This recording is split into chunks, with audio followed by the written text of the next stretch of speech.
Yo.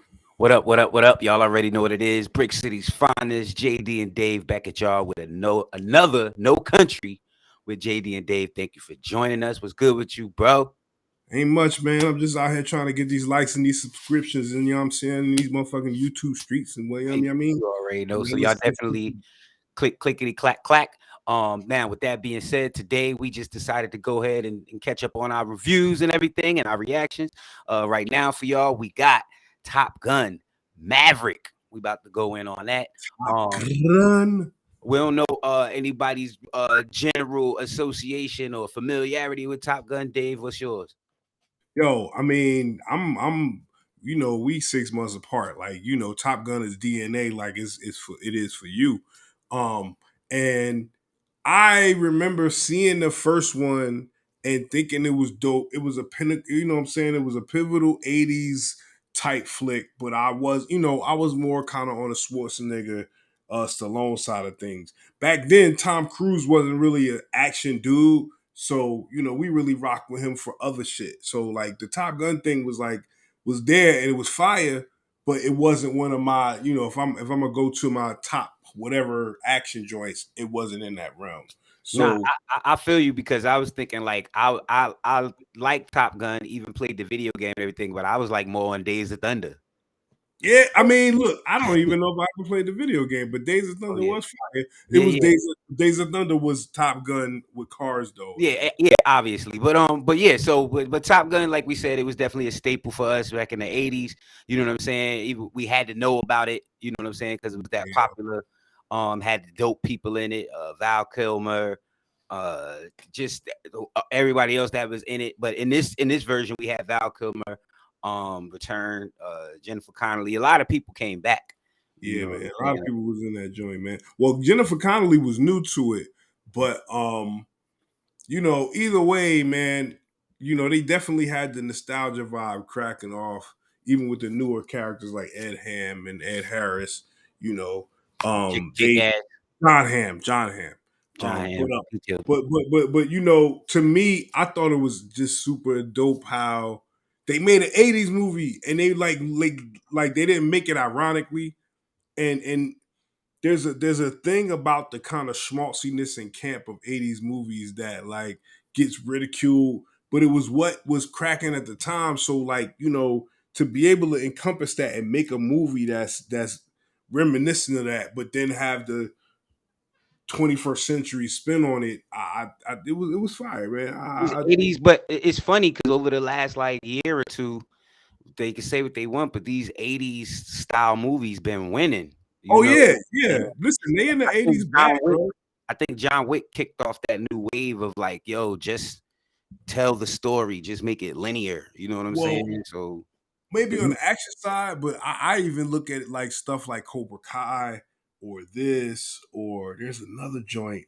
Like some of these reboots, I mean, even stuff like Stranger Things, some of these reboots and things that are homage in that era are bringing that aesthetic back. There's even parts of Nope where I'm like, the part with with Gordy, the yeah, TV show where they capture that 80s vibe, and it's a way that you can use that aesthetic to make something like timeless and nostalgic at the same time. And I think in this one they killed that. And then Tom Cruise, like, I put Cruise Control as the title, as the subtitle, because like this dude's got a crazy, he got the etch work for the hits, bro. Like like this dude. I mean, you can't be in the game as long as he have. We talking about almost 40 years worth of like just almost nonstop hits and yeah. He like just trying to race that mummy. He like, let's get that mummy on out of here. Let's. he got the formula crazy though, bro. Like he got the form. Like when I was watching this, we went. Shout out to Headcrack, man. He got us some tickets to go see this joint IMAX before Shout it out. even came out. Um, and it was like we sat there with a live audience, the first audience we had probably been around in a minute due to COVID or whatever. And matter of fact, yeah, that was the first time we were in an actual theater with other people from 2020, and that was like a few months ago. So it was a dope experience to see people kind of reacting to it in real time. And like there was one kind of like, super red blooded American Caucasian dude down in the front that was like in it. But the rest of us was just like, yeah, this is fire because I think they hit all the points on it. And Yeah. I thought it was I So thought it for was those who are even less familiar with it, Top Gun is a movie. Top Gun Maverick is the sequel to Top Gun, which was basically 80s movie starring Tom Cruise, where he was in the Air Force. He was a hotshot pilot Mhm. named Maverick. He didn't follow the rules, but he was the best pilot there was. He had a best friend, and 80s style, his best friend dies. You know what I'm saying? On a mission, Wilson style, and he has to deal with the repercussions of that and also complete the mission. Now Top Gun Maverick starts 20 something years later, maybe like 25 years later, something like that. And they've invited, he's still a pilot, but he still don't Right, pay attention. He's still hard-headed, so he stuck out on the fringes, just still basically test piloting something. That's all he can do is test pilot stuff. right, But they right, hire him to come back to the Top Gun program to train the new Top Gun. And that's when all of the history and everything that comes up from the previous movie starts to boil up. So the guy that is a flying partner in the first movie, Goose, his son, is also in the program, and there's tension with that. He trains them to do this crazy ass suicide mission. Uh, they go through the mission, and yeah, like I said, I think the simplicity and the way that it went down, I didn't get bored with it. It made it more interesting than I thought it was going to even be. And that's one of them things where you like, all right, well, I done seen like plane movies before. I done seen car chases before. Like, what you going to do now? So they definitely had to find a way to make that interesting. And also I got to give them a commitment too on I don't know if I can call it just the screenwriting, hmm but hmm the hmm way they described the way everything was happening was very yeah, clear.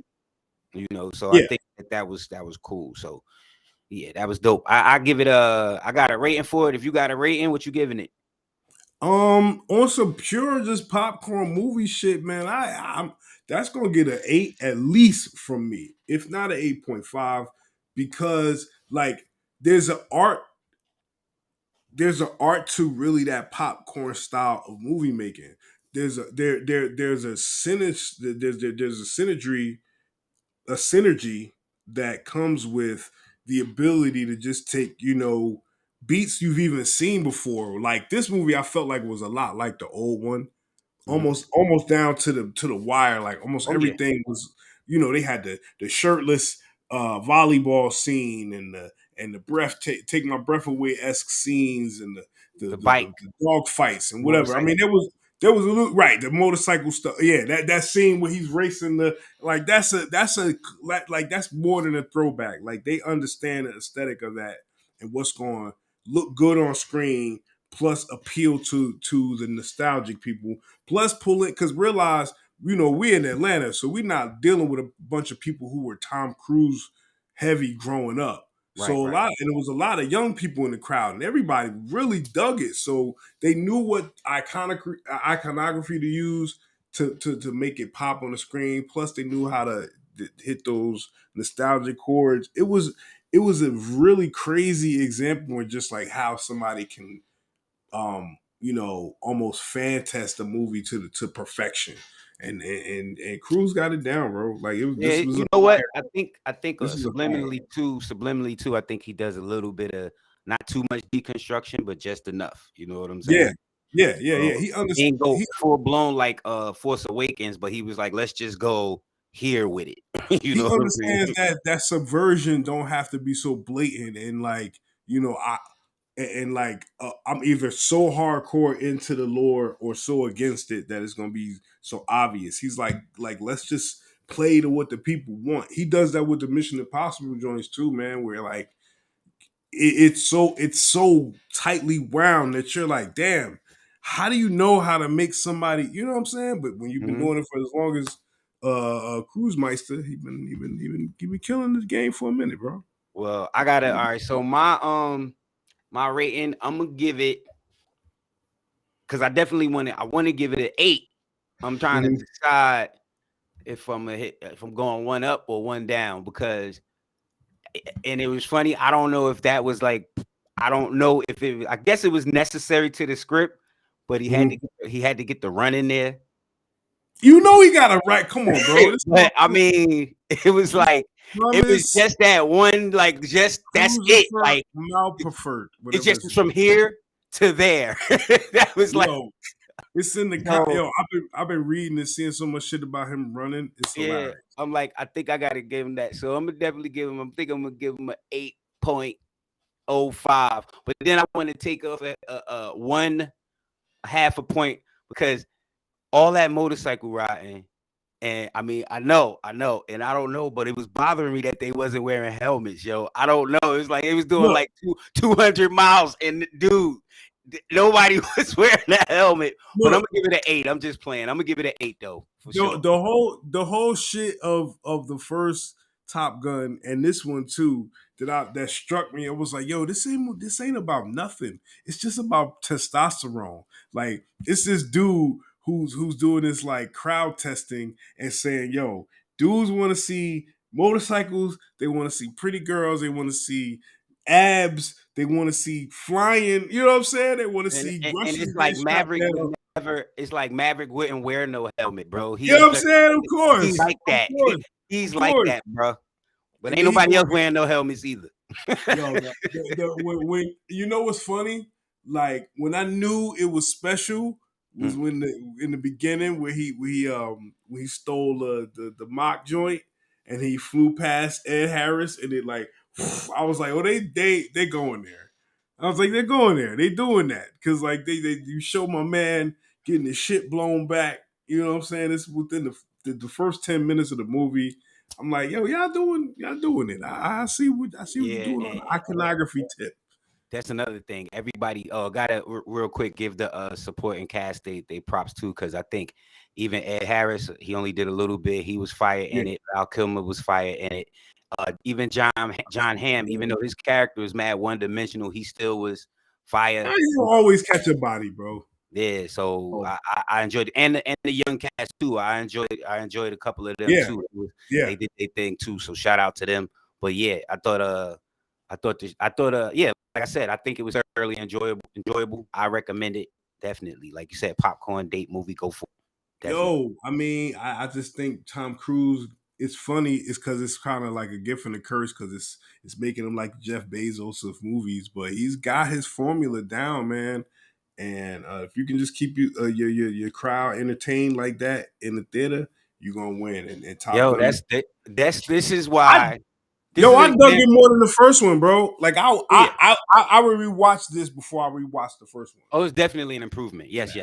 And check this out. They all did their own flying, bro. Like, yeah, I saw that. I saw that they went training and all that too. This is a proof of why Tom Cruise is not in the MCU yet. He got his own Crooze verse, so he don't need to really come over there. Y'all come over where I'm at. You know what I'm saying?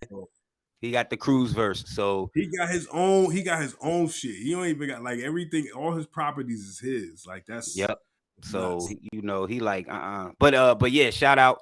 If you get a chance, go see Top Gun Maverick. However you can see it. We enjoyed it.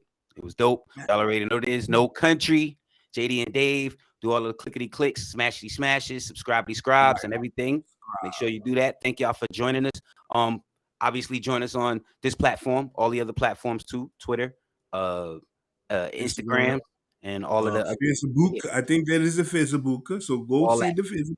You like it, you subscribe. Yeah, we got the store going on. Grab a little bit of merch and just keep your eye on us. We'll be back with another one soon. Go check one of our previous videos. We did a couple of those, so make sure you check those out. If we put the annotations, they'll be somewhere around here. But go check those out, and we'll catch y'all later. You already know. No Country. Peace. 100.